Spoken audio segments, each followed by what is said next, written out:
A few housekeeping items.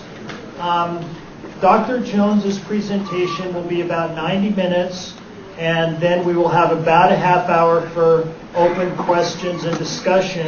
If you have a question for Dr. Jones, it's imperative that you come down and speak into this microphone down here, because as you can see, the whole event is being taped, and DVDs will be burned, so on and so forth. Secondly, there is clearly a lot of passion about this topic, but please keep in mind that this is an academic forum and that democracy cannot function without dialogue, but dialogue cannot function if people feel threatened. So please, during the question and answer period, keep your demeanor civil and collegial. Thank you.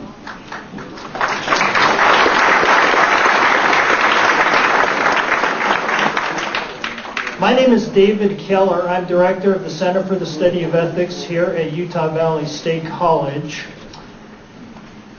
September 11th, 2001 unmistakably marks a turning point in history and has set the tone for the current political climate, both nationally and globally. The horror of that clear autumn morning will forever be burned into our collective psyche. For me and many of my generation, those born after World War II and who were too young to comprehend the significance of the Vietnam War, September 11th is perhaps, politically speaking, the defining moment. This moment is all the more significant if the public of a purportedly open society has not been given the full information regarding the collapse of the World Trade Center buildings. It may, at first glance, seem odd that an academic ethics center would invite a physicist to speak. Yet the collapse of the World Trade Center buildings illustrates a strange convergence of physics, engineering, ethics, and politics. To this end, it is my honor and great privilege to introduce Stephen E. Jones, Professor of Physics from the Department of Physics and Astronomy at Brigham Young University. His vita is too long to read, so I will just turn the time over to Dr. Jones.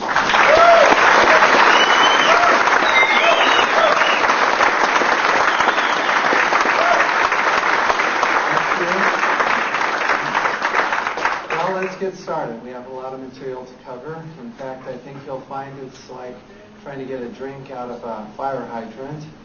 I apologize, there's just a lot of material out there. Now, even then, I can't expect that you'll be able to absorb all that, especially if it's your first time looking at this material, although we're going to discuss tonight. So I have a handout. I hope that we had enough. There's obviously a lot of interest in this topic. It has been discussed in the Deseret News lately. Miami Herald carried an article talking about our scholars for 9/11 Truth group, in which we have, at last count, it's around 100. It was 50 last Friday, so we've grown. And I'll talk more about that group as we go along. It's about, so at the top of this handout, there are two papers I'll refer you to. And so if you have questions, of course I'll take questions at the end. But in addition, I'd encourage you to read these papers. That's why we write scholarly papers, is so that you can read on your own and digest and click on the websites and get some more information, look at the video clips at your leisure, and so on. Now tonight as we are starting, I noticed that this clip here, which is the collapse of Building 7, World Trade Center 7, I might say WTC from now on, is their World Trade Center. This clip I requested to be shown on the Tucker Carlson show, and I couldn't see what others were seeing, but they didn't show this clip.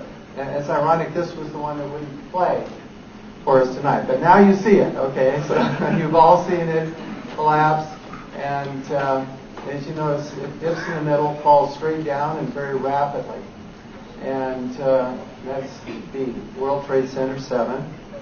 Over here we have a large, you see a high-rise in Madrid, Spain, last year. It burned. It was an inferno for about 24 hours. It did not collapse. And indeed, there has been no example, at least none before 9/11, 2001, where fire has caused a building to collapse completely. So this is but that is in fact the official explanation of the collapse of Building 7, that it was due to fire. And we'll talk about this more, actually in some detail in my paper that I wrote, and it's available on the web. It's on the notes. You can read more even about the scientific arguments of why fire is very unlikely to have caused this building to collapse. You might notice the amount of smoke as we get to the building here. There's some behind. This is over at the World Trade Center, but not a lot. It's not an inferno, certainly. Now, this is a controlled demolition with explosives. Different views. This is in Norway, Oslo, as I recall, and shows again the straight down, rapid collapse using explosives. So it's not nutty to say, let's get that straight, that this looks like it could be controlled demolition due to explosives. I hope you would agree that at least there is some comparison here that looks fairly similar between the collapse of World Trade Center 7 and this, which of course is done by explosives. Okay, now I want to back up a step or two. Let's see if this will work here. Yes, good. The outline is on your notes as well. You see how we're doing. I'll start with the physics. I'm quite comfortable with talking about the physics. I've studied it, discussed it with many scientists and engineers in the last several months. I find it quite fascinating. We'll then talk about the highly toxic dust and so on. So you can see where we are. I want to back up one more step. The goal tonight I have in mind is to preserve constitutional law in the United States. And I love America, and I love the Constitution, which Patrick Henry, George Washington, Ben Franklin, you know the list. My daughter knows the list better than I. She studied the Revolutionary War at length. These men were considered rebels. We call them patriots, but the British called them rebels because they wanted independence. They wanted freedom. They wanted certain rights, the freedom of religion, freedom of speech. We have these. And I hope it will continue with these. So Patrick Henry in 1775 said, "We are apt to shut our eyes against a painful truth. Is this the part of wise men engaged in the great and arduous struggle for liberty? Are we disposed to be of the number of those who, having eyes, see not, and having ears, hear not? For my part," and I hope you'll join in with Patrick Henry in saying this, "for my part, whatever anguish of spirit it might cost, I am willing to know the whole truth and to know it now." Many of the things I'll talk about tonight, there's still questions, and I will try to clarify that there's an awful lot here that we have learned about 9/11 and that we need to take a look at. I maintain that we are engaged in a struggle for liberty and truth right now, and someone, my exemplar actually said, "The truth shall make you free." Right. So let's see if we can get some truth going, shall we? Here we go. We've looked at this. Let's go on. So here's Building 7. We'll start there, the collapse of Building 7. On the afternoon of 9/11. Now it's important to realize that Building 7, it's here. We're looking now after both towers have collapsed, looking from the plaza area over to Building 7. Building 7 was never hit by a plane. No plane hit Building 7. Okay, clear. Okay, good.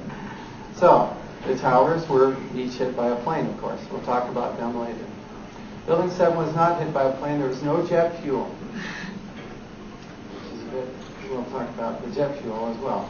Fires were random, but not particularly large. It's certainly not an inferno.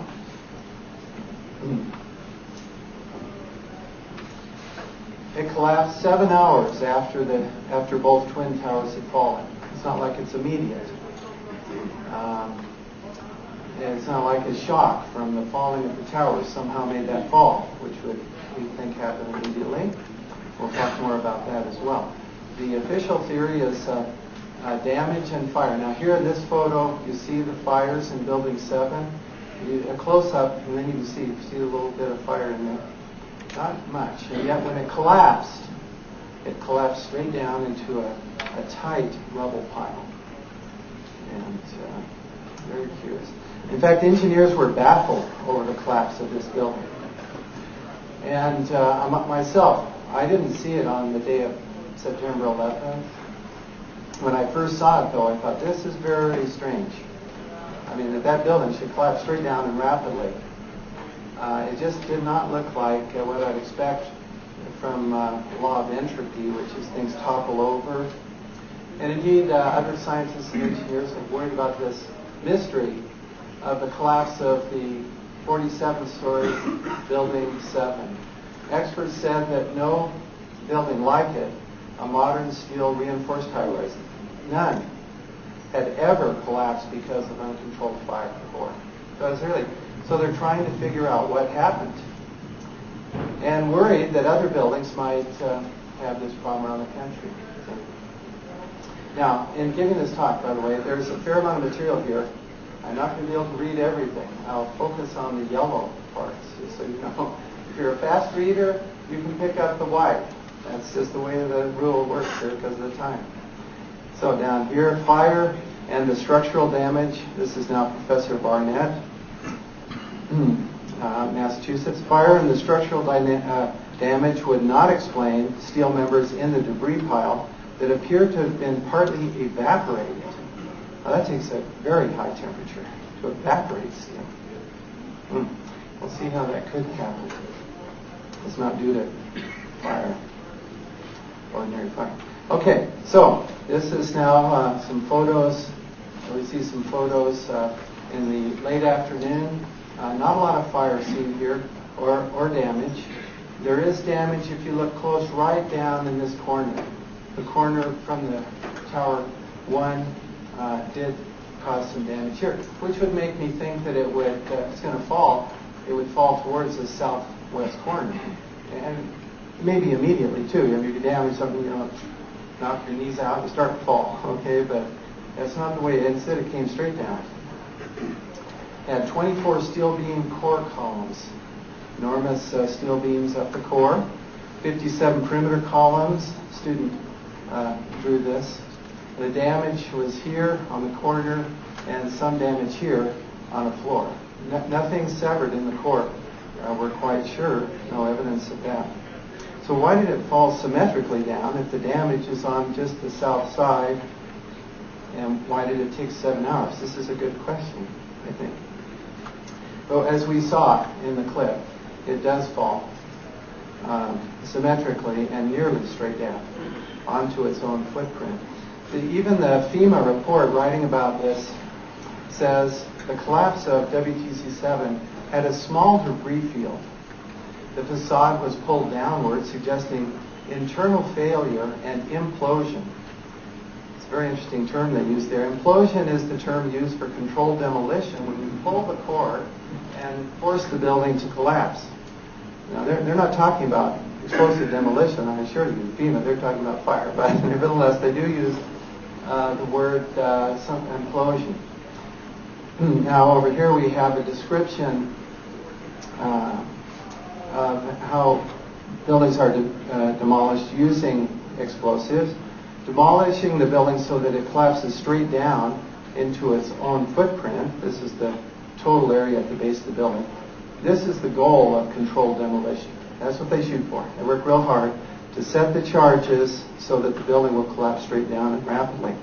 This feat requires such skill that only a handful of demolition companies in the world will attempt it, using explosives, of course.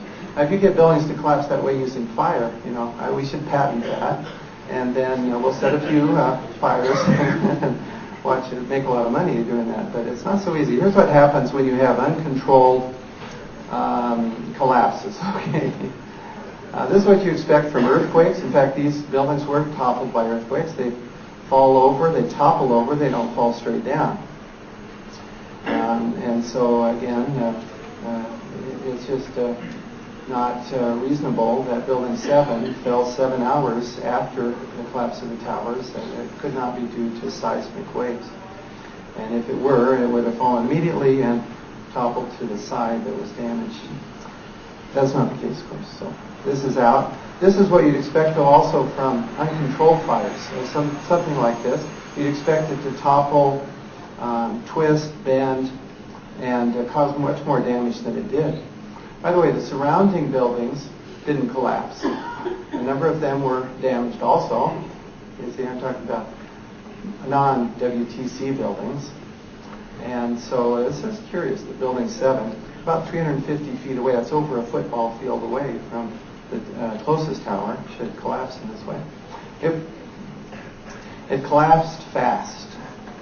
And if you study this video clip, I've got here second by second from my friend Jim Hoffman, WTC7.net, an excellent place to get detail, by the way, about 9/11. Jim has done a lot of research. But in timing this, and with some students, we had a number of students time this, it's 6.6 seconds to fall. And the free fall time, if you dropped an apple off the roof without any air resistance, would be 6.0 seconds. With air resistance, it works out to pretty close to the same time as the building collapsed.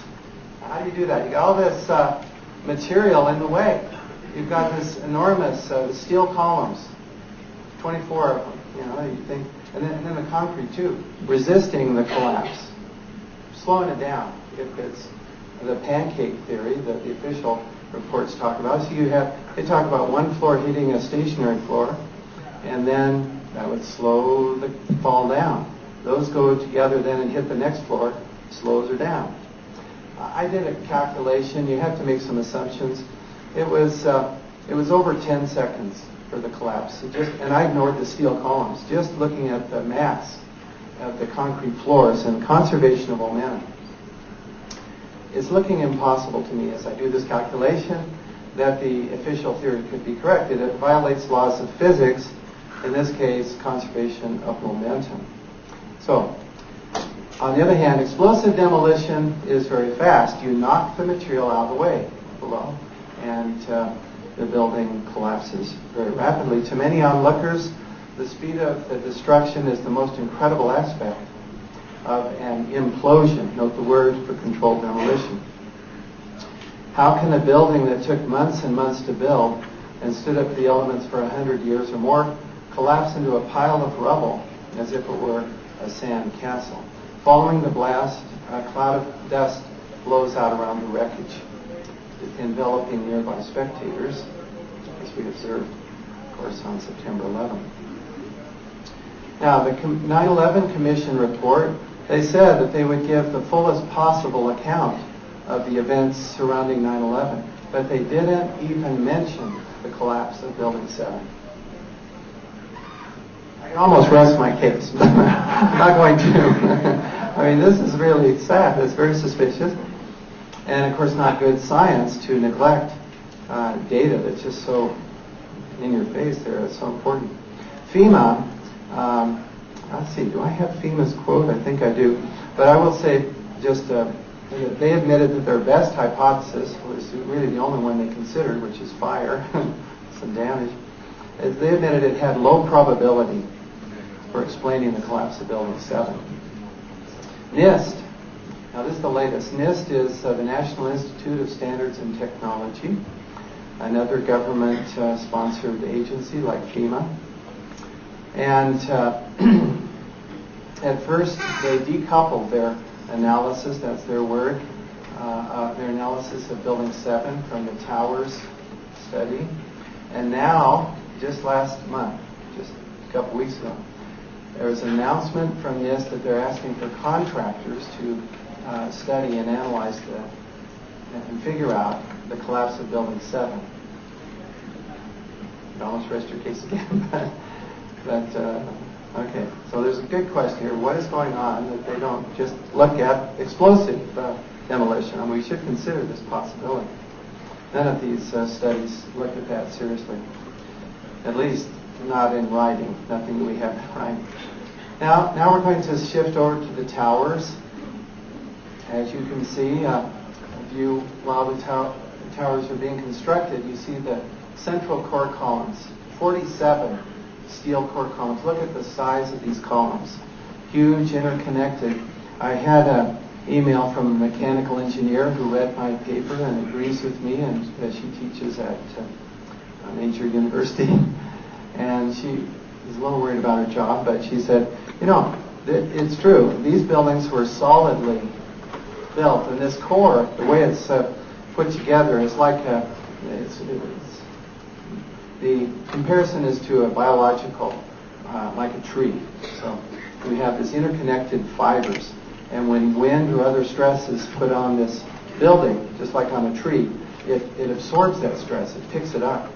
Now the designers of this building, actually both towers, said that they were designed to withstand being hit by multiple 707, this Boeing 707 collisions. That was the big jet in those days. And as we see in the official reports, it's not the hitting the planes with the towers, with the jets that caused them to collapse. That's not it. So you're talking about fire again. And I have this little, so actually this professor I referred to, Judy's her name, sent me this photo of a stove, which she shows her mechanical engineering students, and she has the temerity to talk about the collapse of these buildings in her classes on mechanical engineering. She points out that when we burn burn wood, and in this case it would be office materials and jet fuel too, but the jet fuel burned off very rapidly. Anyway, when we burn organic materials, we don't expect the stove to collapse. It can stand. And she got a laugh too. And I thought that's it. She's made a good point there. You know, I mean, you can imagine building a huge bonfire under here. Would you expect the thing just to give up? And you know, so let's look at be a little more specific. And here we find from Professor Eager at MIT. Oops, how do I get rid of that? Oops. I just messed it up. I did something like escape will get me out of that. Thank you. All right. Don't escape yet, because we're not done. We got a lot more to go. Okay. Let's quote Professor Eager. He is trying to explain how the building could come down by fire, but he's laying out facts, and his factual presentation is really very helpful. The fire, he said, is the most misunderstood part of the collapse. Even today, the media report, and many scientists believe, that the steel melted. It is argued that the jet fuel burns very hot, especially with so much fuel present. Then he goes on, this is not true, and I've seen many other scientists, including Dr. Barnett, that we quoted earlier, and Frank Gale and other scientists and engineers, saying this is not true. The temperature of the fire at WTC was not unusual, and it was definitely, most definitely, not capable of melting steel. Now the reason is, as he goes on, the temperatures here were somewhere around 500 to 650 centigrade. Now I'm going to use, because the 650 is important. This 650, where is it? And at this temperature of 650, the steel loses about half its strength. But he goes on, even with the strength halved, the steel could, and I was talking about the World Trade Center, but the towers, could still support 2 to 3 times the stresses imposed by this 650 fire. So it's not enough just with these fires. They aren't hot enough to, certainly not to melt the steel, which is at around 1500 centigrade, much hotter. And at 650, which is red hot, they would still support the structure. Now, Bazant and Zhu and other papers say 800 centigrade is what they believe is required for failure. So somewhere in that range. NIST, now in their report on the towers, they did do a report on the towers, just not on Building 7. Okay, I like to say they punted on Building 7. Let the other team, the contractor, see if they can figure it out. Anyway, using metallographic analysis, NIST determined, remember this is a government lab, determined that there was no evidence that any of the samples had reached temperatures above 600. Not hot enough. And indeed, if I look closely, which I read through the paper, it's hundreds of pages. And most of it, though, is on evacuation of the towers and that sort of things. Interesting, though, as they talk about the physics here. They show the temperatures, and there were some columns knocked out. Not the whole building, you understand, just on those few floors where the jets collided. Like it's like puncturing a screen on your mosquito netting, a screen on your screen door with a pencil. It doesn't make the whole thing fail. That was what one of the experts on the tower said. He said when the plane hits, we designed for that. It's like punching a hole through a screen door. It doesn't really hurt much. Okay. But anyway, so these temperatures, and you see we need to be up here in the yellow and orange temperatures and red to get failure, but instead they're all down in the green and blue. It's just not hot enough. And they went through, did some tests, NIST. In their report, they point out that jet fuel was mostly consumed within the first few minutes. I keep getting people saying, well, it's the jet fuel. No. Of course, Building 7 wasn't hit by a jet, but even these towers, when you look at the science, that burns up very quickly. It's not the problem. By the way, the steel has to get to 650, not just the fire. Now, these steel structures are interconnected, and that heat gets wicked away. It's called heat transport. As you heat up one piece, that heat carries over and goes through this structure. And so it's hard to heat up one area to the temperature required for failure. And indeed, they did, NIST sponsored World Trade Center tower models, floor models, testing with actual fire and actual models. Let's get this thing to fail. It wouldn't fail, okay? Oh my goodness. They can't get the temperatures high enough with fires and damage. Yeah? They can't get actual models to fail. So, oh, by the way, my wife thought I should mention this. If you look, this is where the plane went in. I believe it's the North Tower. And this little red box, you can see it, there's a woman standing there, brave woman who came to the edge, standing, holding on, admittedly. I'd be crawling. In fact, there's another person over here on laying down. That's me. I mean, that would be me if I were. Not me, but it would be. I'm not going to be standing up. This is Rachel. Her last name is known. There was enough detail.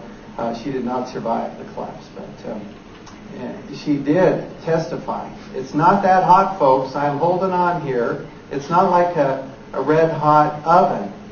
Yeah? Okay. And so her testimony is received. Now, let's see what Kevin Ryan, he works at Underwriter Laboratories. He said, performing tests on the models, this is where the tests were done in Underwriter Labs, and he said, the results of these tests indicate the building should have easily withstood the thermal stress caused by burning jet fuel and office materials. And he goes into some details, writing to a scientist. Your comments, this is to Frank Gale of NIST, suggest the steel was probably exposed to temperatures of only about 250 C, way below what's needed for failure. And that is what one would expect from a thermodynamic analysis. And then he says that temperatures are not enough. Can we admit this? And he says the official story just does not add up. And there are many engineers and scientists now awakening to that fact. Mine was one of the first peer-reviewed papers for some reason. And what do you think happened to Kevin Ryan writing this to NIST saying, look, we got to face the facts here. The floor models did not collapse due to fire.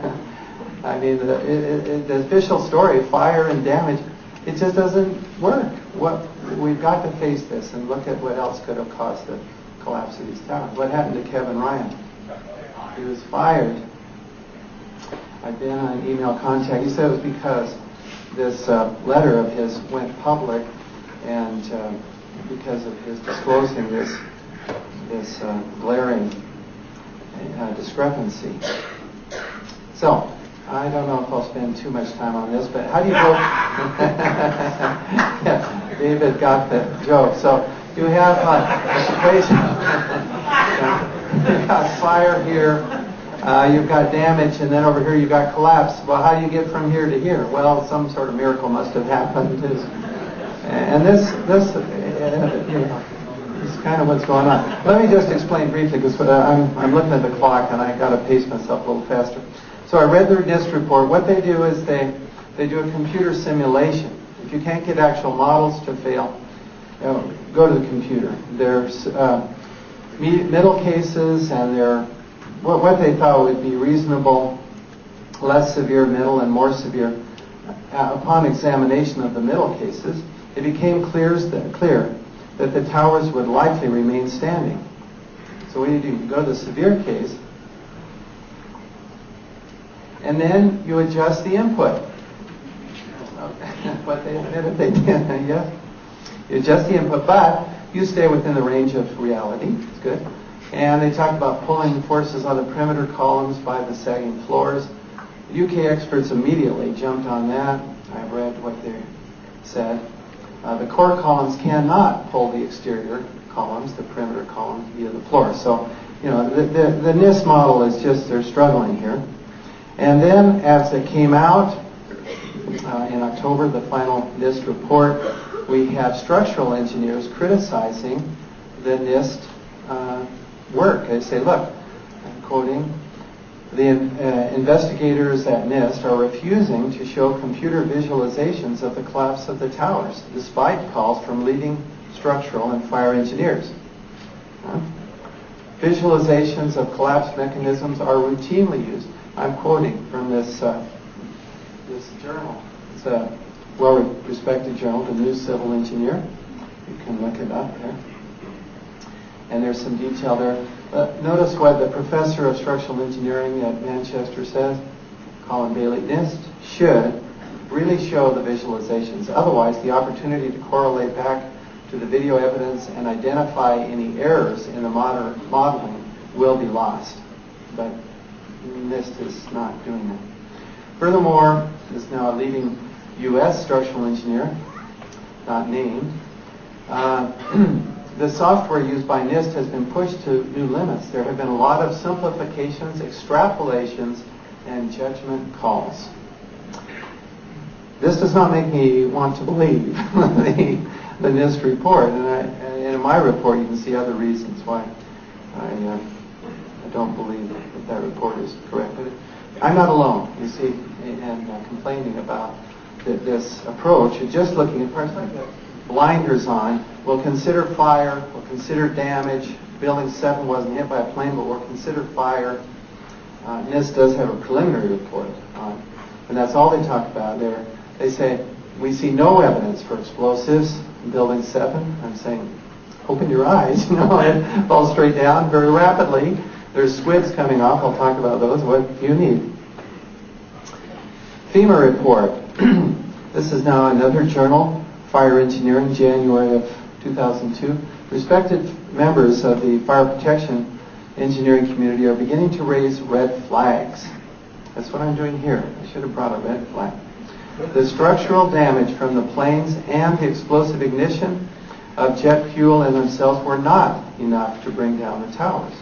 Fire engineering has good reason to believe that the official investigation, blessed by FEMA, is a half-baked farce. Now, these are not polite terms that we usually use. I mean, this is, though, they feel very strongly about this. These are engineers saying, look, you've got to do more than what you're doing. And furthermore, he goes on, a half-baked farce that may have already have been commandeered by political forces whose primary interest, to put it mildly, lie far afield of full disclosure. He's hit this right on the head. This is what we're seeing throughout. And there are burning questions that need answers. He's calling for an investigation. Let's see if I have him. No. Well, there's the steel beams were destroyed very rapidly after the collapse of these buildings. They were cut up. They're shipped off to Asia for recycling. And the engineers are saying, wait, we've got to look at those so we can understand how fire could possibly have brought these buildings down. Instead, the evidence at the crime scene was rapidly destroyed. This is over the objections of engineers. Okay, here's a civil engineer's comment.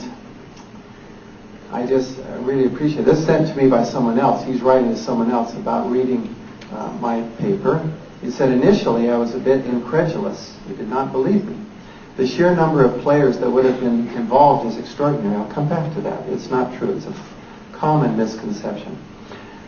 I downloaded all the official reports, which we've been talking about, basically expecting to find holes in a good professor's hypothesis. I'm a professional civil engineer with a lot of experience in the construction of major structures. And I was just astounded, he says, at what I found. In my COO days, if my staff had put up reports like that, there is no way they would have been accepted, and I would have been asking some very tough questions, which I hope we're all starting to ask.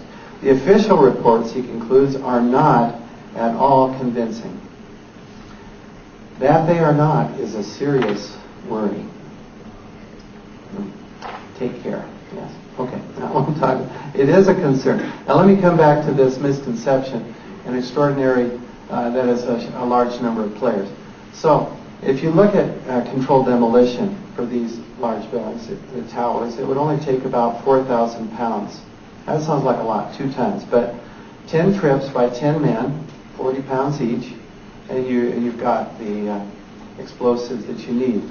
The charge, and this is now, again, my friend Jim Hoffman talking about how this could be done. The charges could be hidden in the elevator shafts, set off via radio signals. The elevator shafts were right next to the core columns, you see. You get in there. And then it could even be done by foreigners. I mean, however, you have to have access to the buildings. This is the mechanical engineer at Clemson, and she started teaching. I think I'm going to have to go over this, so it's interesting. But let me just read down here. But let me emphasize that point. So it does not take a large group. There might be a dozen or 20 leaders in the know of all that's going on. The rest are just following orders, you see, in a secret combination like that. Okay, so as far as I know, she says, I'm the only person in my department that doesn't buy the official story, and this bothers me. I've approached a few others, but they've each thought I was crazy, yet were unwilling to look at the facts. Now, this is a problem I've run into. Are there any physicists here tonight? Good. Where are you from? Good for you. Thank you. So we have one. I appreciate that. One back here. And one other back there. What was that? Back here. Yeah? Good. Where are you from? I'm originally from North Dakota, went to BYU. Okay, good. So there's a couple physicists. That's good. But anyway, I have the same problem. I don't notice any in my department here, although we did have a number when I was first talking about this way back in September of last year.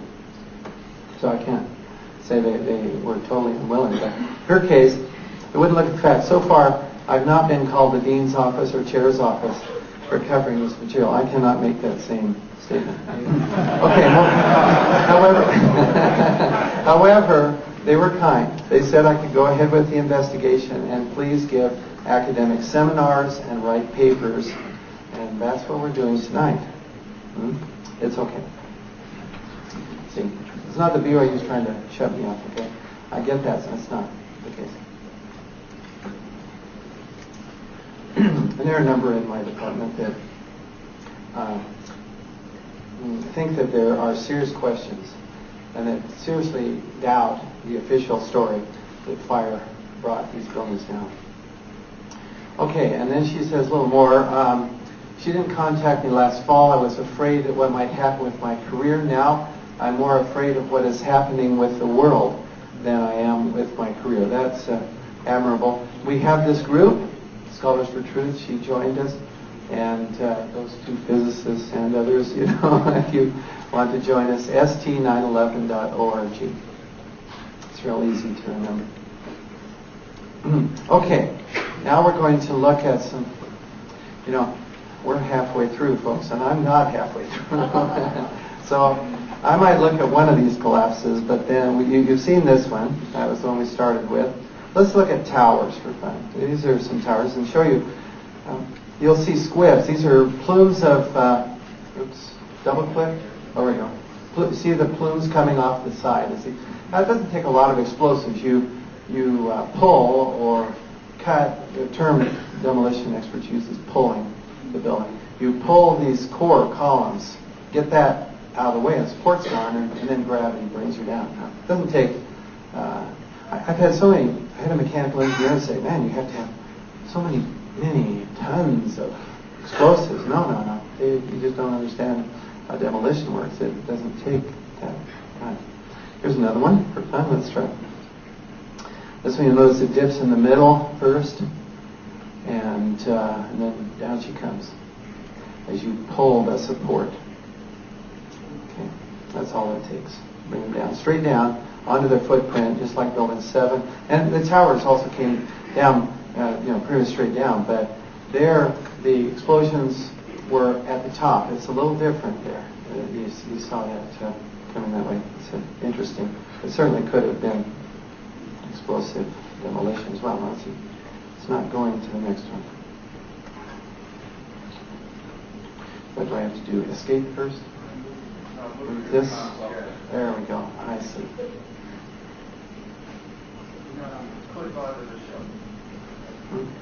Here?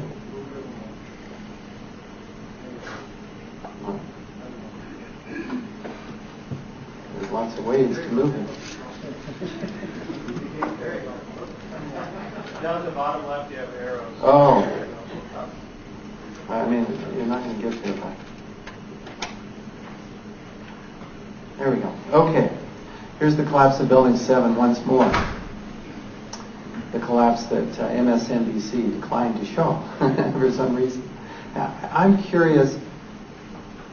Well, I'm sure a lot of you have looked at this before because you started studying these issues. And this is a central issue, this collapse of Building 7. But I'm just curious, how many of you, is this your first time tonight you've seen Building 7 collapse? Oh, quite a few. Cool. Okay. Great. Kind of neat, isn't it, when it comes down. So here's a demolition expert. And he says, this is published in the New Scientist the day after, on September 12th. It looked like a classic controlled demolition. It's Mike Taylor, demolition contractors. If there's anything good about it, it's good the towers did not weaken to one side. They would have toppled onto other buildings. That's what you expect from uncontrolled demolition. You expect, this again is the law of physics, the law of increasing entropy or disorder. You expect it to topple over. However, the collapse of the towers mirrored the strategy used by demolition experts. In controlled demolitions, explosives are placed not just on the lowest 3 floors, but also at the higher floors, on several consecutive floors. The explosions at the higher floors enable the collapse to gain downward momentum as gravity pulls the full weight of the unsupported higher floors into the lower floors, like a snowballing effect. It's actually pancaking, but where you've pulled the material out of the way below. Okay? It cascaded down like an implosion. There's that word again. So here you see Building 7, upper right. And let's see, we saw the squibs, yes, we did. Remember the towers as the controlled demolition? You saw the plumes of gas and debris coming out. An explosion causes those plumes. Now if you look here at the tower, this is one of the towers, this is the other. Doesn't matter too much which one. You see these plumes way below the area where there's destruction up here and pulverization, which is also interesting. You see these plumes, and if you look closely, there's substantial debris in there. We're hoping to get a close-up of this and see if that isn't actually a beam that's been severed and is being hurled out. But these plumes, and I had a civil engineer who was otherwise very skeptical of my paper. He said, that really does look suspicious, this plume coming off it. There is one in the middle. Good eye. Yes, good eye. Okay, let's look again here. This is Building 7 now. You'll see the plumes smaller, and they're going up, not down, which is significant. See how quickly they go up? Now, if it's collapsing floors, a floor making up air pressure, that should go down, not up. So this really does look like what you'd expect. And you see some in the front, too, over in this area, see? And over there. Okay, so I mean, to me, I'm starting to get testimony from firefighters reporting explosions, and it was in the lower level of the building, not just the upper. I'm moving along because I'm 15 minutes now behind. Okay, here's the expert, building fire expert saying, an editor-in-chief and fire engineer, look, we've got to stop destroying the evidence. He's complaining about the structural steel that has been and continues to be cut up and sold for scrap. Crucial evidence that could answer many questions, which we all, or at least many of us, want answered. Apparently some don't. But the destruction of evidence shows the astounding ignorance. This guy tends to write rather boldly. He was upset. Shows the astounding ignorance of government officials to the value of a thorough scientific investigation. Finds nothing to justify this behavior. The destruction and removal of evidence must stop immediately. And then he calls for a thorough investigation. Destroying evidence. Why do they do this? This is a kind of famous cartoon depicting what we call pathological science. The guy has two snowflakes. He's written a paper saying no two snowflakes can be alike. And then here come these two snowflakes, and he sees that they're exactly alike. So what does he do? Destroys the evidence. You know, you don't want to. So that's what we call pathological science. In this case, I would call it unethical because it was a crime scene. Okay, now I would like to talk about thermite. One of my favorite topics. This is a demonstration, University in California, with thermite. The reaction is iron oxide, rust, plus aluminum, powdered aluminum, plus sulfur. Well, this didn't have sulfur, but if you put sulfur in, it cuts through steel faster. And you see the white hot steel. Now, this reaches temperatures hot enough to evaporate steel. Does that sound familiar? Remember, evaporated steel was seen in the rubble pile. And this is the collapse of the North Tower. We see, just like you see here, this aluminum oxide coming off and glowing hot metal. It looks like, we're trying to get more photos, but this looks like this is a steel structure now from the North Tower. Something glowing there, and then this trailing off smoke coming off of that. It certainly looks like thermite, but there's more. There was molten metal found beneath both towers and Building 7.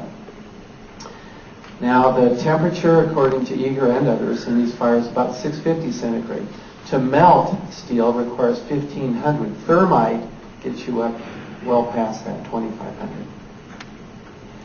And as you look at the molten stuff being pulled out of that, we have photographs and so so on with this, but you see that you've got this yellow hot stuff. Now that can't be this material, metal.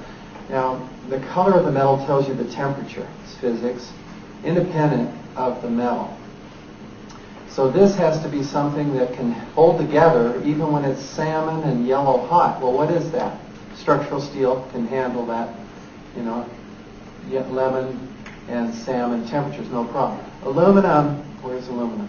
Melts at 660. If this had been aluminum, it would just be liquid. It can't be solid at those temperatures. Now, wasn't that picture taken some weeks after this? Yes, and it was also weeks after, thank you. And after this slag solidifies, we finally got a picture of this. You see it's covered with a red, which certainly looks like rust. Again, the end product of the thermite reaction is molten iron. And you see the entrained cement and rebar here, of course. Aluminum does not make... I've had people say, well, it's just aluminum from the planes. Well, I'm sorry. First of all, there's molten metal beneath Building 7, and there was no plane there. Okay, so... And plus the fact, of course, we're building the evidence here. We're hoping to analyze some of this stuff and really nail it as, does it have high iron content and aluminum oxide as well. Explosive specialist, I have read your paper concerning the tower's collapse and agree military thermite, which is the type with sulfur as an accelerant to make it cut through steel much faster, is the only explanation for the molten slag found weeks after the collapse. Thermite charges used in conjunction with small linear charges. Now, emphasize that. I believe that if thermite was used, there was also explosives like HDX, RDX used as well. FEMA talks about the sulfidation. This is in the FEMA report. I'm sorry. This is Professor Barnett again. He's a good guy. Out in Massachusetts said, look, we found this steel under Building 7, and it's got sulfidation, means sulfur attacked the steel, which it does. Where did the sulfur come from? Good question. Used in conjunction with thermite, it's called thermate. It's a military form, and it's used to cut through steel rapidly. Hot spots in the rubble corroborate the reports of the deep down molten metal. This is, well, let me just say, this is FG is building the south tower, and then the north tower is, let's see, north tower is a CD right here, this area, the red color, and then this is building 7. The red-orange implies these very high temperatures. This is 5 days after 9/11. Okay, I'm going to skip this. Well, I'll read there is an explosion at the base of the building. This is building 2. White smoke from the bottom. White smoke, again, consistent with thermite. Something happened. See, what you do is you want to cut those core columns, these huge steel cores, down low.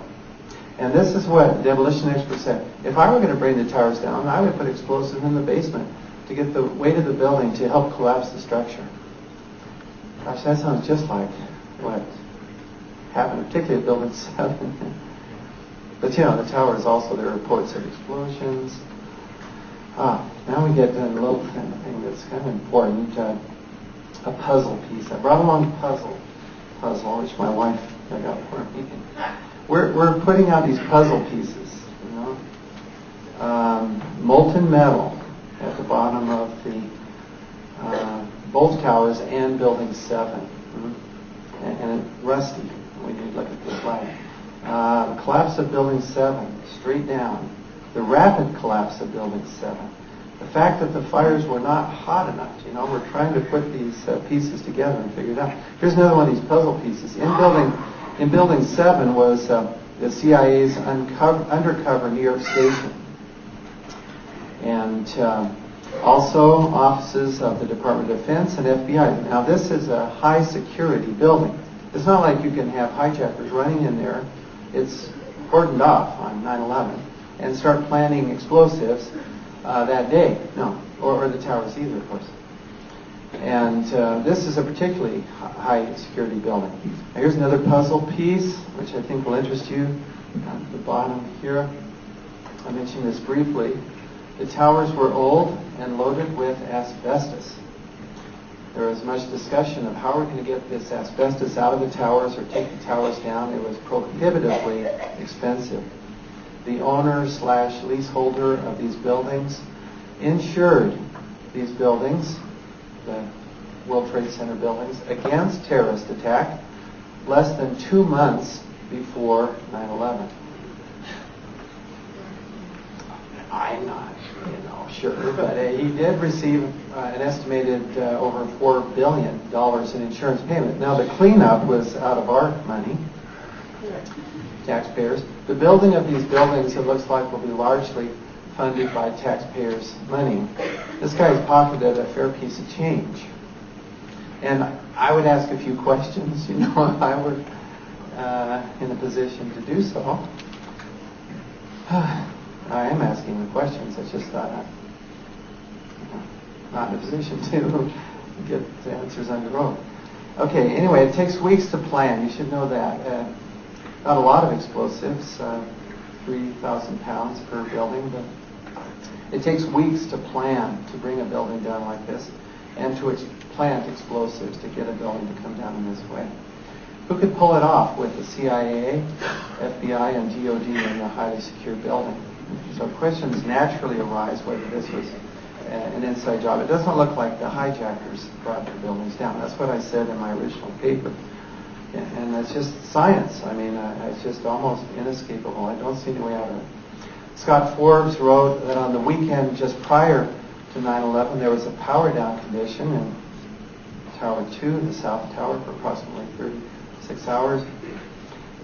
Ben Fountain says, over the past few weeks, we've been evacuated a number of times from the World Trade Center South Tower, which is unusual. I think they had an inkling that something was going on.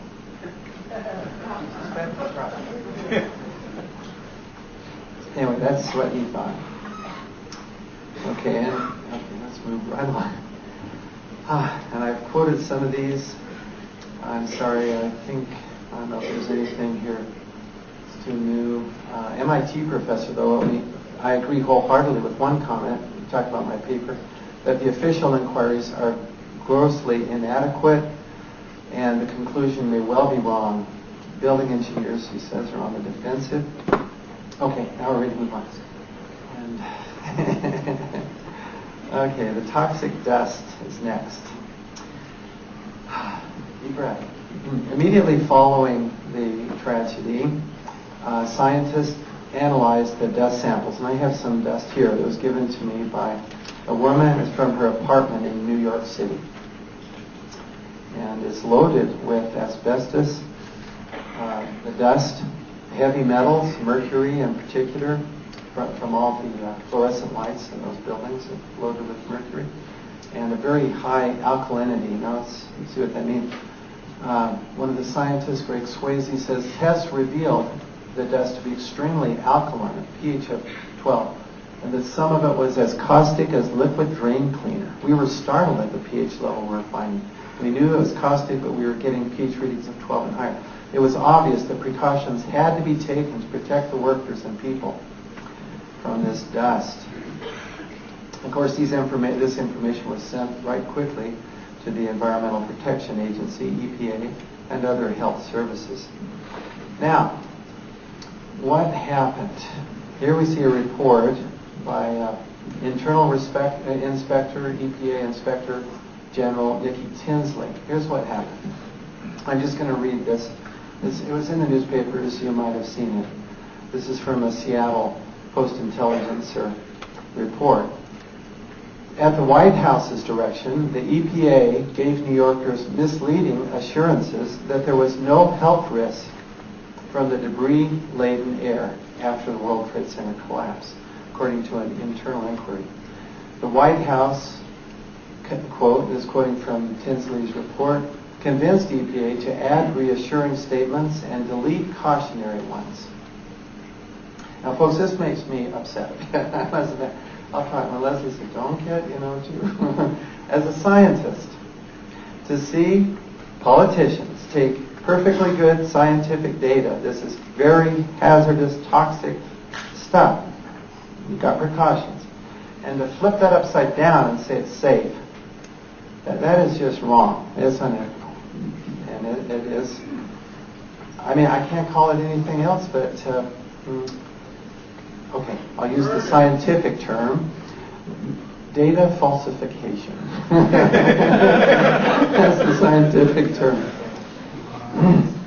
However, what they explained was that at that time, all statements to the media should be cleared first by the National Security Council, which is Bush's main forum for matters. Senior aides in his cabinet are on this on this council. I'd like to know who pushed for this data falsification. A little more. The EPA Inspector General found the EPA was persuaded to omit guidance for cleaning. See, originally the EPA had a statement saying, well, here's what you have to do. It's dangerous stuff. Guidance for cleaning spaces. Tips on potential health effects from this dust, which contains asbestos, lead, glass fibers. You can see the chips of glass, even in that lady's apartment, in this stuff. I mean, it's not like you want to touch this stuff or breathe it. Oh, what did they actually say? Oh, yes, not quite yet. Okay, so there have been people now who died. You may have noticed this. It was just a few weeks ago now. It's in the news again. A man, a police officer who helped clean up, retired. He developed black lung disease, expected from the toxicity and caustic nature of the dust, and mercury on the brain.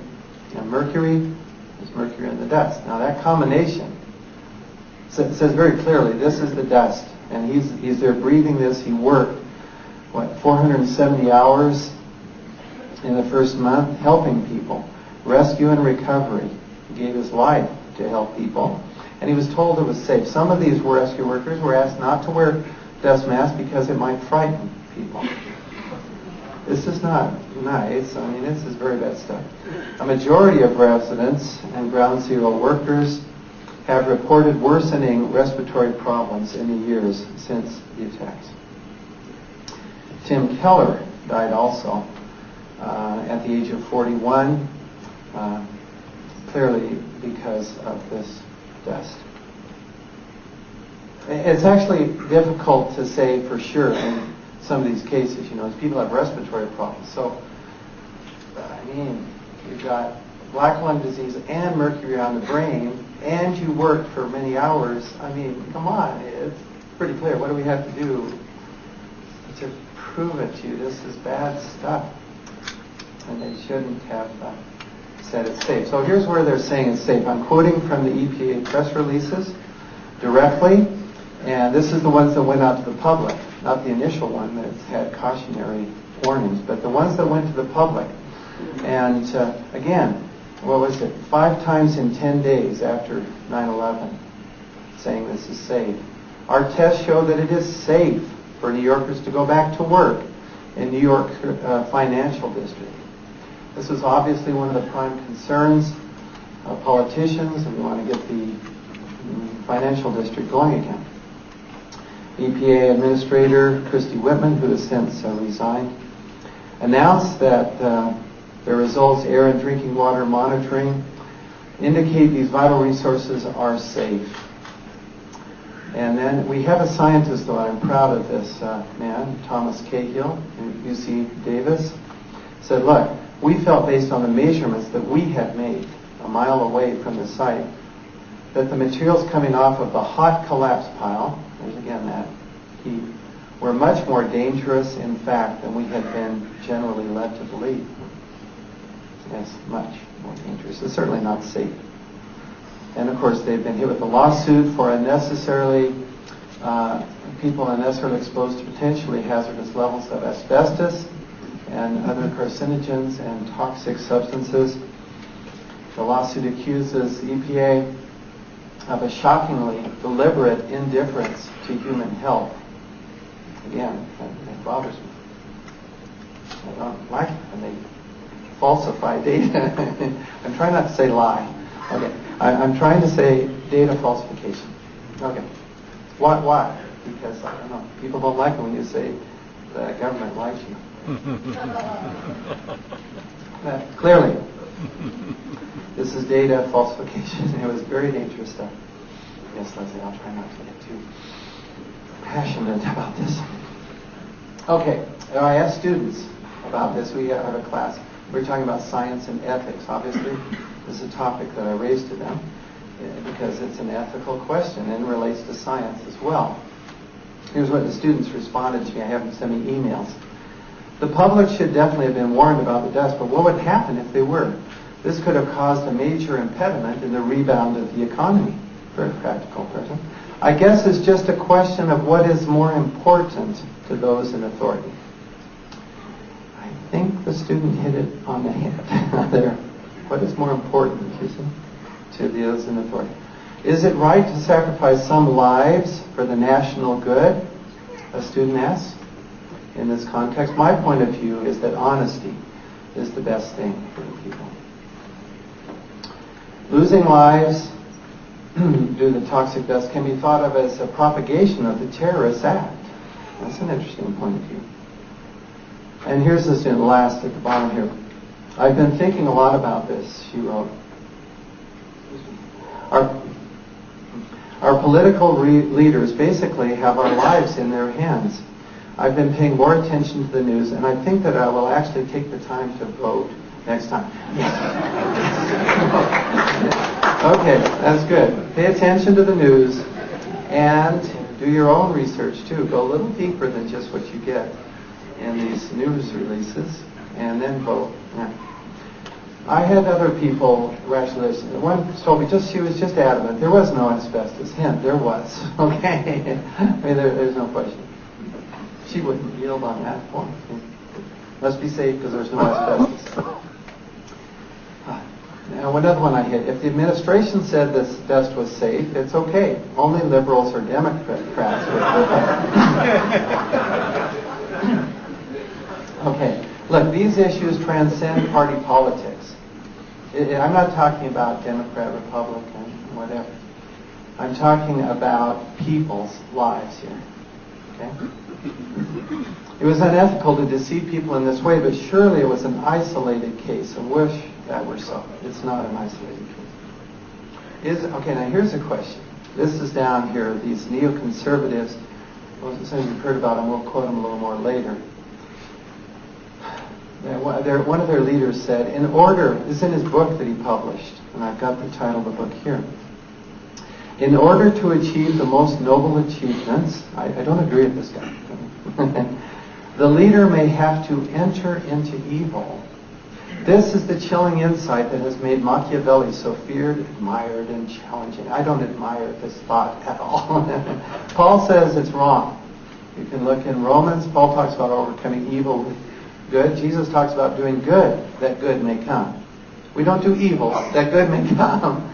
It is, where do you stop if you take that philosophy? Where do you draw the line? I'm sorry. It just okay.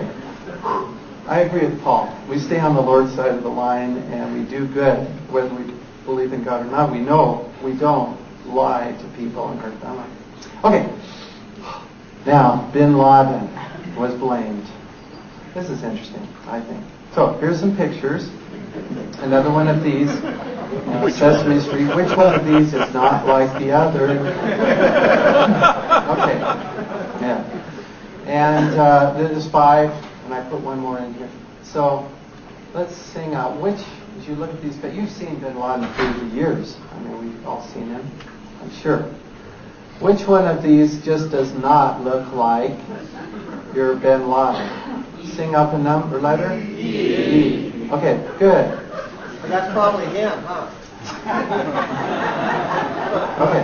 Now we did some analysis. I worked with a student on this because it looks pretty obvious, but if you do some detailed work on it, we looked at the length of the nose and nose to the width. We looked at the nose-ear distance as well. This guy's ear is tilted quite a bit. The picture is not real clear, unfortunately, from this, but it's clear enough. This ratio is about half of Al Jazeera's. This is the one This is the Osama bin Laden released by the Pentagon and the Bush administration in December. Now, I don't know why more people didn't say, wait a minute, that's not bin Laden. But here's what bin Laden himself said 5 days, and then was that 17 days after 9/11. He said, I stress that I have not carried out this act. This is a videotape now. And Al Jazeera, yes, and this is the fellow, the one that we're all familiar with. Which appears to have been carried out by individuals with their own motivation. Then on the 28th of September, just 17 days after 9/11, I have already said I am not involved in the 11 September attacks in the United States. As a Muslim, I tried my best to avoid telling a lie. Now, I'm not saying he's a good man, but I'm just saying, let's give him a chance, okay? And see, why do we all think that he's responsible? Did you know that he denied this? See, what happened was the U.S. administration urged American media not to broadcast these words because they're saying perhaps he's giving signals to the cells of terrorists that are still in the United States, which is possible. But as you actually look what he says, he is denying that he was involved. He says at the bottom, the United States should trace the perpetrators of these attacks to those persons who want to make the present century a century of conflict between Islam and Christianity so that their own nation could survive. That's quite a statement that I'm not saying it's right either, but it's something to think about. Now this is again, the bin Laden from the so-called smoking gun video. And it's true that he does say that he was, this guy is, that he calculated the number of casualties from the enemy who would be killed based on the position of the tower. I mean, he's clearly talking about that. Now, let me just move along quickly on this. I asked a bin Laden expert, Duke University professor Bruce Lawrence, if this was bin Laden. He replied emphatically, this is not bin Laden. And he went on to tell me in his email, just within the last couple of weeks, he doubts that the bin Laden tape, you remember when it aired in January? He said, again, that doesn't sound like bin Laden. But that was an audio tape. This is video, and we can clearly rule out bin Laden. And this is after the release of the so-called confession tape. He says, again, the United States now has attacked Afghanistan and killed many people. They are innocent, but on a mere suspicion, the United States has launched this fierce campaign. We have witnessed the true crimes of those who call themselves... should I not give this guy a chance to speak?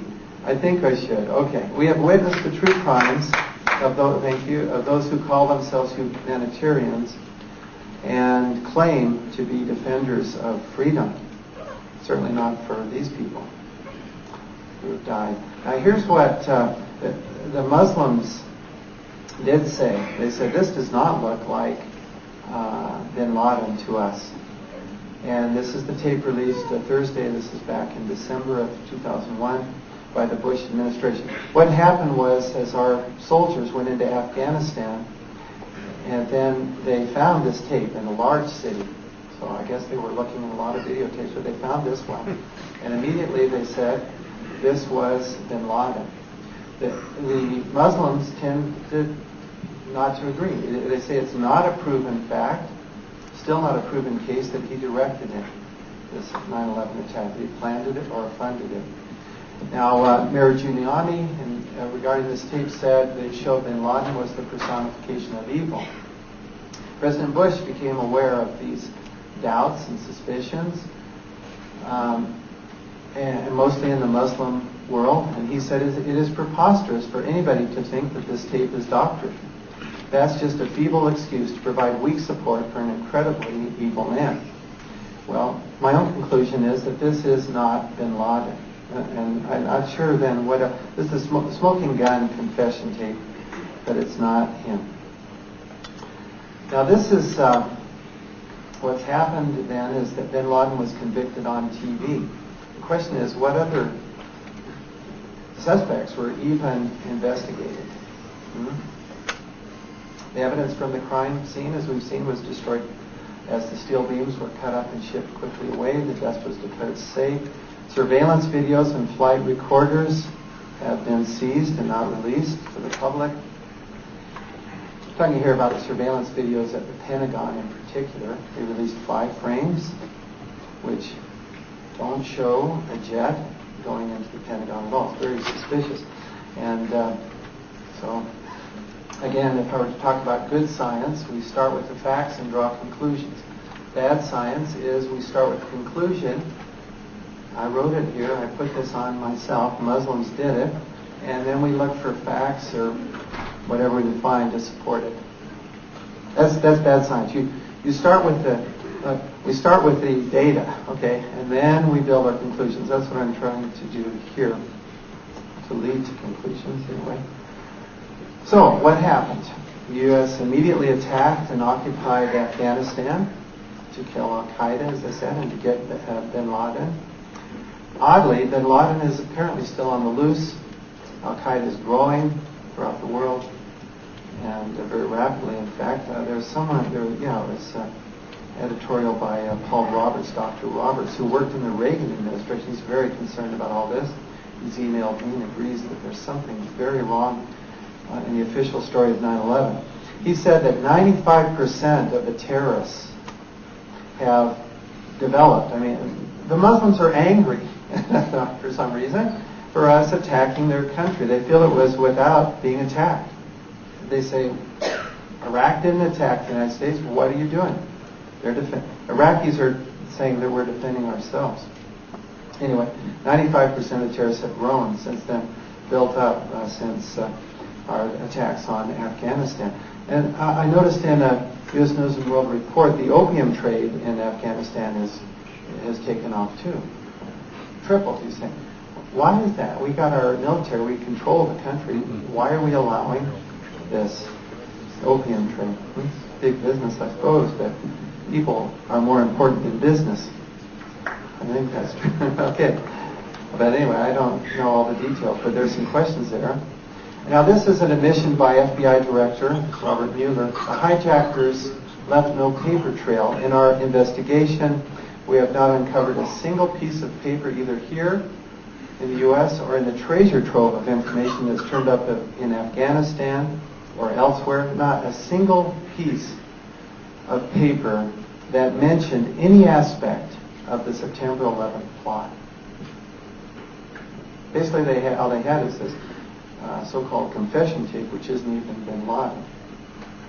There are many questions about that tape, by the way. It doesn't ring true to the Muslim religion, the statements made there. Okay, I finished as bin Laden. Now the hardest part, and we still have some time. Yes. Did officials know about the impending attacks in advance? And then I'll talk about the United States Constitution. So here we have evidence, not proof, and I made that clear. You may have seen the letter to the editor of the Deseret News that was published this morning, in which I said we have questions about this. The Scholars for 9/11 Truth group is pursuing these questions where we have evidence that there was foreknowledge, that is, before 9/11, that officials in our government knew that there were impending attacks, but did not stop them. But we don't have proof. We have just evidence, and I'll show you some of that evidence. But I'm going to back up now a timeline going way back to September 2000. So this is just before President Bush was elected, which was in November of 2000. A group of men, and it's going to be, okay, I'll just try to give you as much as I can here in a short time. A group put together a document, and it's available now on the web, that you can read, and I've read a fair amount of it, in which they, and these are the people involved. You recognize some of this. Vice President Cheney, Paul Wolfowitz, who was Assistant Secretary of Defense with Don Rumsfeld, who's also on this. Richard Pearl, Louis Libby was recently indicted. Jeb Bush is the brother of President Bush, and this Michael Ledeen, the guy who said we have to enter into evil to achieve noble. etc. Okay. The United States, and now just from the document, which you can read, the United States has for decades sought to play a more permanent role in the Gulf. I'm talking about the Persian Gulf, Iraq, and so on. While the unresolved conflict with Iraq, this is 2000 now, I'm saying the conflict there is unresolved, provides the immediate justification, the need for a substantial American force presence in the Gulf transcends the issue of the regime of Saddam Hussein.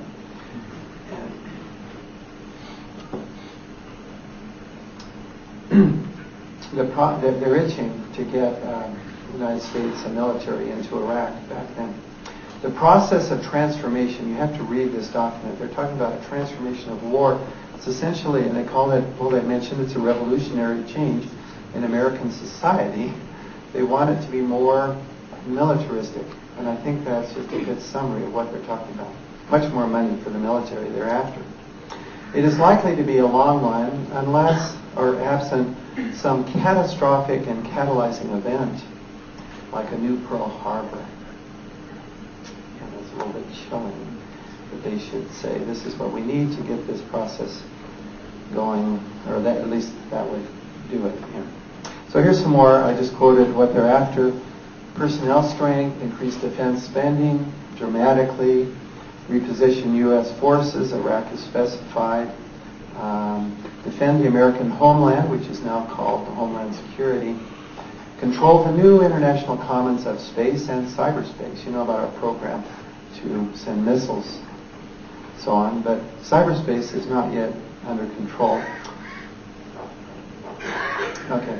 Exploit the revolution in military affairs and American global leadership. Some of this sounds okay, except when you say the global security order that is uniquely friendly to American prosperity.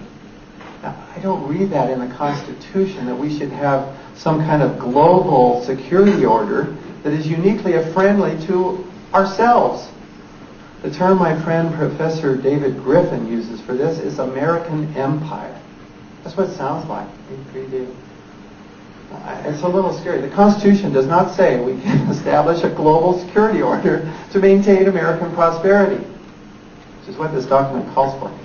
The military's job during the Cold War was to deter Soviet expansionism. Today its task is to secure and expand zones of democratic peace. Does that sound familiar? To deter the rise of any power competitor and to preserve American preeminence through the coming transformation of war. Now you notice these guys, how often they talk about a transformation. What are they talking about? A revolutionary change in American society. I'm saying, whoa, what happened on 9/11 is a revolutionary change, but I'm not sure I like it. I'm not sure it's ethical. I'm not sure it's right to use preemptive war, which followed from that change in our policy. Okay, and again, I quoted this, transformation, the process of transformation, since it brings revolutionary change, is likely to be a long one, absent some catastrophic and catalyzing event. I sure hope we don't need another one of those. But here's what President Bush, and this is reported, reporters learned this, on the night of 9/11, he wrote, the Pearl Harbor of the 21st century took place today. Now that connection isn't necessarily strong, but I think we would all agree that that was like Pearl Harbor, getting us into war and to other changes. I've already talked about most of this. Who these neoconservatives, these men are called neoconservatives, but they call themselves that, and they're now in the administration. Richard Armitage, Bill Bennett, Jeb Bush, Dick Cheney, Khalilzad, Louis Liddy, of course, indicted, Richard Pearl, Don Rumsfeld, and Paul Wolfowitz, who's now the president of the World Bank, appointed by President Bush. And to me, this is information we need to know. More puzzle pieces. I wish it wasn't so that they had this plan and we're seeing it coming out, but folks, we can read about this plan. We can stop it if we want to.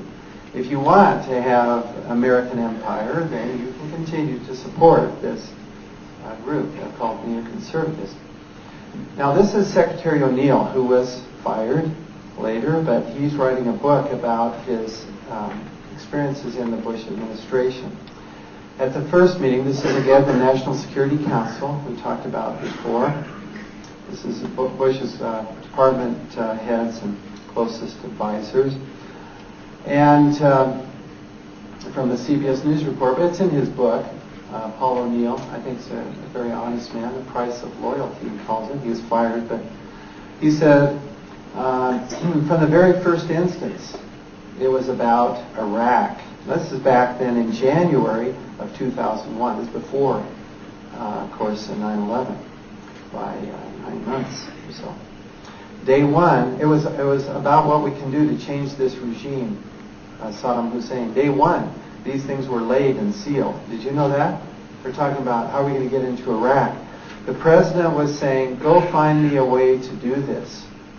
And then O'Neill comments, for me, the notion of preemption, attacking a country without having been attacked first, in order because they may have weapons of mass destruction and so on. You know, before they might, they didn't turn out. That the U.S. has a unilateral right to do whatever we decide to do is a really huge leap. And it's an enormous change of policy. It's called the Bush Doctrine. It was enunciated, was at West Point after 9/11, before we attacked Iraq. It's a policy of preemptive war. It's just a fact. I mean, okay, preemption, and you can just look up Bush Doctrine, Google on that. You'll learn a lot about the preemptive war doctrine that O'Neill is complaining about. Also in this CBS News report, they talk about Suskind, who says there was a plan for a post-Saddam Iraq. Now this is way back before 9/11. They discussed an occupation of Iraq in January and February of 2001. These are painful truths to me. I've been I'll admit it, a lifelong Republican, but I don't associate with that party at this time. Or any party, to tell you the truth. I'm looking for facts. And for someone who'll support the Constitution. We'll see. But anyway, they discussed an occupation of Iraq in January and February of 2001. The planning envisioned peacekeeping troops, we have those in Iraq, war crime tribunals, we have those in Iraq, and even divvying up Iraq's oil wealth was discussed. Interesting. We haven't done that. That's not a popular thing to talk about. This is a quote that I just struck, and I put it in here also. Dick Cheney famously said, deficits don't matter. I'm sure many of you heard that at a cabinet meeting. Secretary O'Neill objected to that. He said they do matter. We can't just keep ballooning our national debt, which has grown by about 30% in the last 4 years, 1/3. But Cheney said, we won the 2002 midterms. This is our due. I don't know if you've noticed how the national debt's expired. I worried about it. Okay. Now, forewarning. There are reports in foreign newspapers about a lot of this, and BBC and broadcasting. U.S. officials were warned of imminent major attacks by terrorists, especially during the summer of 2001, this is before 9/11, by Britain, Egypt, France, Germany, Israel, Italy, and so on. There were names of 4 of the terrorists. I don't recognize all of these, but I do recognize Mohammed Atta, who was one of the principal hijackers. Anyone tell me which tower he flew into? I'm not sure. South Tower, I think. North. North? Oh. North Tower. North Tower. We got a consensus on it. He didn't, sir. Passport verification. The parent passport was found, yes. Tsunami. Okay, another question. So as this came out, and this came out, of course, after 9/11, the fact that these warnings were given to the United States government, And Jane's Intelligence Digest says, it is rather strange that the U.S. media seems to be ignoring what may well be the most explosive story since the 11th September attacks, the foreknowledge. Well, there's a lot of explosive stories, including explosions, that were heard by many people, and you see the squibs and so on. Okay. Kurt Weldon. I support Kurt Weldon. He's a Republican out of Pennsylvania. He is pursuing this question of the foreknowledge by the government of Muhammad Atta. And the intelligence operation which pursued Atta is called Able Danger. You may have heard of that. And Kurt Weldon is spearheading this investigation. And here's what he says as he rises last summer. I rise because information has come to my attention over the past several months that is very disturbing. I have learned that, in fact, one of our federal agents had, in fact, identified the major New York cell of Muhammad Atta prior to 9/11. And anyway, we'll go on. There's an editorial about this. And now here's a man, I think, who respects the Constitution. Representative Kurt Weldon, Pennsylvania. To his credit, he's pursuing this. An editorial about this, which was in the Wall Street Journal, says, and I'm just quoting now from the editorial, the final 9/11 Commission report, released in July of 2004, concluded that American intelligence agencies were unaware of Mr. Atta until the day of the attacks. This now looks to be embarrassingly wrong. Even the most junior investigator would immediately know the name and photo ID of Atta in 2000 is precisely the kind of intelligence the FBI has many times employed to prevent attacks. Yet the 9/11 Commission inexplicably concluded it was not historically significant. This astounding conclusion. See, these words that people use, like, what is going on here? How could they make a conclusion like that? And later, initially the 9/11 Commission people said, well, we didn't know, and then later they said, well, yeah, we did, but we didn't think it was that important. Gosh, it's very important.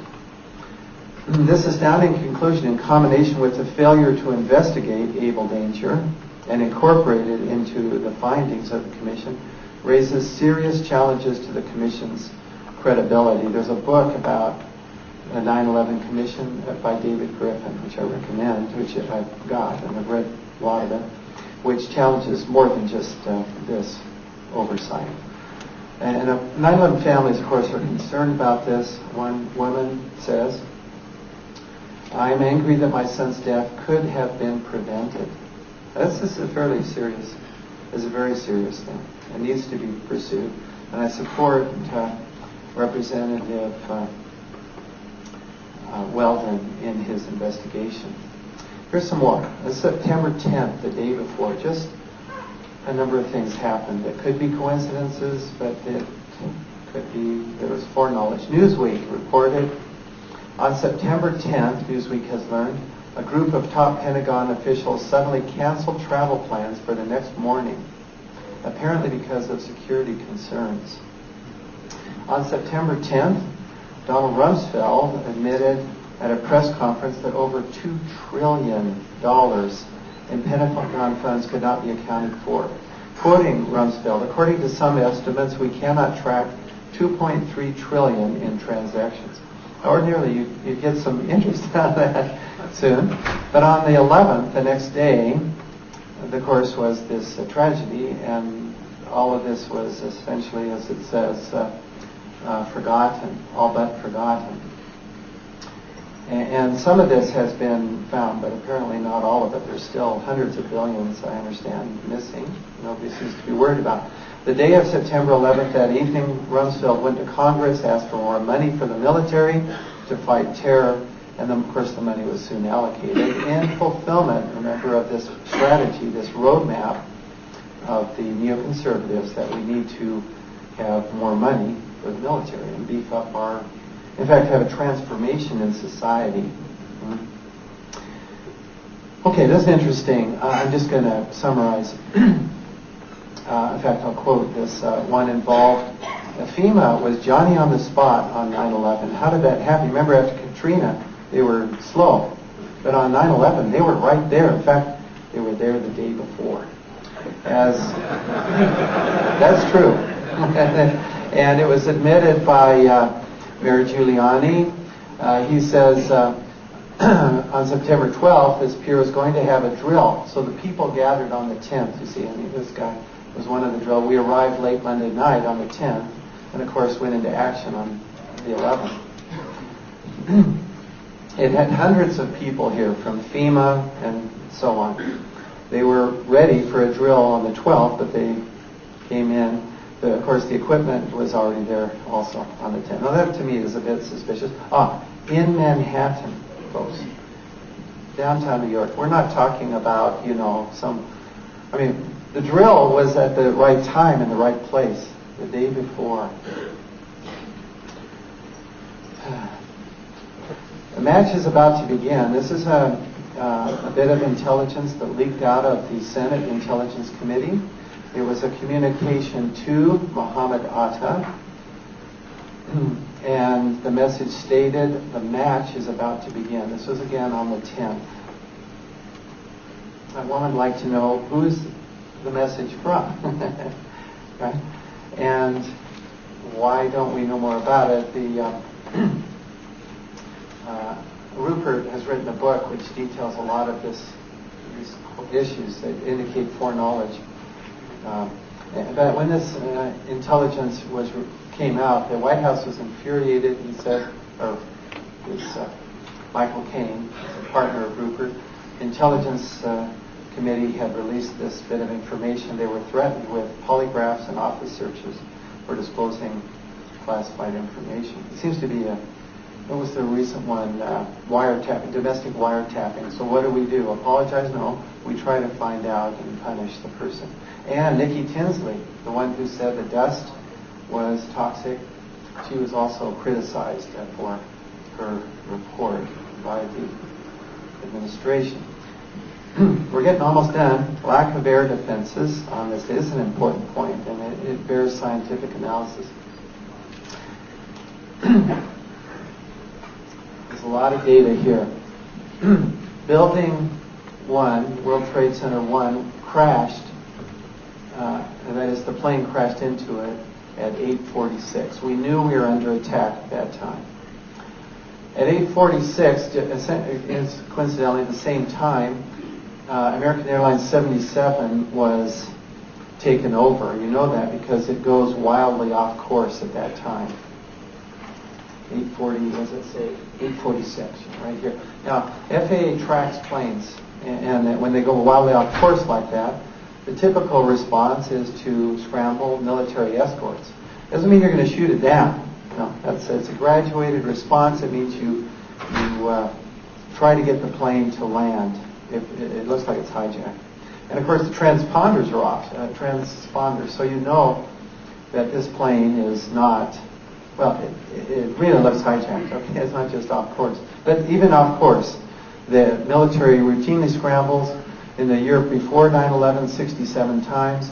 Near D.C., it only takes about 5 minutes to scramble a jet because, as you see, there are 2 Air Force bases right near north and south of Washington, D.C. So we're talking 5 minutes. Now, the takeover was 8:46. 52 minutes later is the collision of the plane and the Pentagon. Or something. I'll just leave it at that. At 52 minutes, where were our air defenses? This is a very important question. It just takes minutes. We routinely scramble aircraft. Where were our defenses that day? This concerns me deeply. The 9/11 Commission report deals with this. Of course, they can't ignore it. Washington Post says, here's how they handled it. Portray a discombobulated government that can't even keep track of the hijacked planes. Fighter planes flying in the wrong directions. Pilots have no idea why they're in the air. Well, that may be, but I'm afraid there's a little more to it than that. I'm not going to listen to the video from her. We will skip some of this. Let me read, though, what people say. Generally, it's impossible to carry out an act of terror on the scenario which was used in the USA yesterday as a Russian Air Force commander. As soon as something like that happens here, I'm reported about that right away, and in a minute we are all up. Well, that used to happen in the United States, but not on September 11th, and I'd like to know why. Okay, Secretary Mineta, in his testimony to the 9/11 Commission, I'm quoting it here in yellow. So, Commission is saying, well, let's see what happened on 9/11. That's their job. Good. Mineta says this. Let's read it and think about it, please. During the time that the airplane was coming into the Pentagon, there was a young man who would come in and say to the Vice President, now, the scene is we're under the White House in a bunker. The President is flying because he'd been in Florida. He's not back in Washington until about 7 p.m. that evening, the 11th. So the Vice President's in charge down there. Secretary Mineta is there, and he reports what he observed. A young man would come in and say to the Vice President, the plane is 50 miles out, plenty of time, folks, to scramble a jet. Next, the plane is 30 miles out. When it came to the plane is 10 miles out, the young man also said to the Vice President, do the orders still stand? The Vice President turned and whipped his neck around and said, of course, the orders still stand. Have you heard anything to the contrary? Now, my question would be, what orders? For heaven's sake, plenty of time to shoot the plane down. The plane was not shut down. It didn't have to be shot down. It could have been forced down. Okay, you don't have to. This is a common misperception that when you scramble a jet, you're going to shoot the plane down. No. This 67 times in the year prior, they scrambled. Not one of those was shot down. Okay, so no, you escort the plane. You try to get it to land. I mean, shooting down is absolutely the last recourse, of course. In this case, there's plenty of time to scramble a jet. There was no jet scrambled. The plane was not intercepted, and it crashed into the Pentagon, killing many people, including a Latter-day Saint. I read in the Deseret News a woman in the Pentagon when this plane hit. And where were our air defenses? And what are these orders? And why didn't the Commission ask about these orders? You know, Mineta's testimony, he seems like an honest man to talk about this. His testimony was not even included in the 9/11 Commission report. I'd like to know what is going on. Flight recorders. This fellow, Nicholas DeMasi, firefighter, worked with federal agents. We loaded up about $1 million of equipment. There were a total of 4 black boxes. We found 3. According to the government, 0 were found. This is in the towers. See, we want to know what's happening on the flights, what's really happening. So that's just another puzzle piece. I don't know if that's as important as what those orders were. Here's another puzzle piece. President Bush was in Florida at an elementary school during the attacks, reading a book about goats with the children. And we'd already had an attack. Remember, it's 8:46. And he told the reporter he'd heard about the attacks, but he goes ahead and heads to the school. And let me get to, well, he said he saw an airplane hit the tower. The TV was obviously on. But you know, this is the first tower now, and that was a private person, and that was not shown on TV. People didn't even know that this private person had captured that first plane being in the tower. It was not shown for, I think it was 3 or 4 hours after the first tower had been hit. And then this person came forward with his video evidence. It was long after. So this is puzzling. Maybe he made a mistake there. Andrew Card came in at 9:02 and whispered in Bush's ear, and he said, America is under attack. This is now the second tower being hit. And Bush continues to sit there for another 20 minutes or so. about 20 minutes until about 9:25. Now my main question is, I mean, I can understand this is shocking and he might not have known what to do, but where were his handlers, the security agents of Bush? He's in a public place, we're under attack, he's in danger, and the children are in danger. Let's get him out of there. 20 minutes he sits there. This is puzzling and disturbing in the sense that it's unexplained. I don't know how to explain it unless they knew beforehand, but maybe not. There's some questions there, certainly. These are the puzzle pieces. There are many more, some of which are in our papers. And finally, I'd like to point out the United States Constitution provides for defense, not wars of aggression, when we haven't even been attacked by Iraq. The core principles of the Constitution are limited, balanced government, reserving powers and rights to the states and the people. Protection of inalienable rights are given by God, not the government. I wish I could read through this, but I won't. But, you know, this is just a recent editorial. Paul Roberts worked under Reagan, President Reagan. He's very concerned about what is happening in the current administration. He's was a good Republican.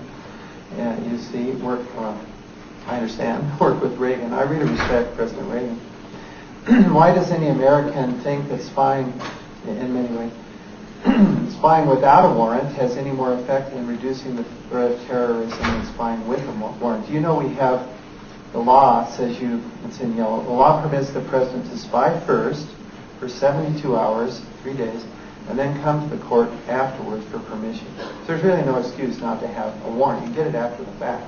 President Bush has said he's not going to do that. Many people are saying that's against the law. I'm wondering, why not do it legally? If the law allows this, and who's being spied on?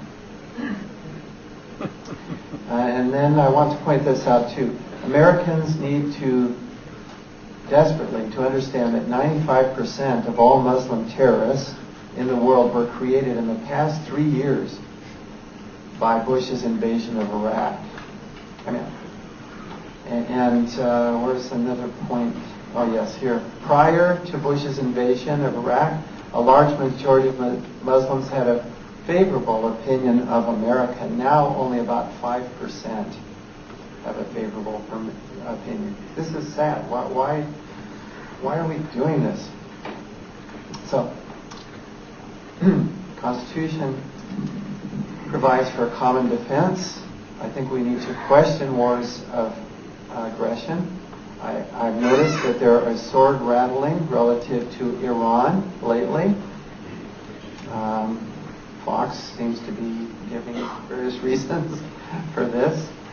I don't think that we should attack Iran if they haven't attacked us. I don't believe in preemptive war. I believe this is a very dangerous and oppressive policy. It's contrary to international law. It was never the policy of the United States until the Bush Doctrine, which was, I think, enunciated in 2002. Well, actually, you find it in the neoconservatives' writings before that. They wanted this preemptive war. We've got it. I think it's illegal. We need to get back to the rule of the Constitution and law. No one should break the law with impunity, including warrantless wiretapping. We have a law. It allows you 72 hours to get permission. Torture. I can't understand why Vice President Cheney and the President were wanting the CIA to be able to have torture. Do we have secret prisons in Eastern Europe? Why are we talking about these things? I'm saying, whoa, what is going on? I guess there's no proof yet, but it saddens me that we've strayed so far from the Constitution, evidently. There are 3 branches of government, not 1 or 2. The legislative branch is charged with declaring war, not the president. The oversight investigations also are the responsibility of Congress, and I hope they will get doing it. Thank you.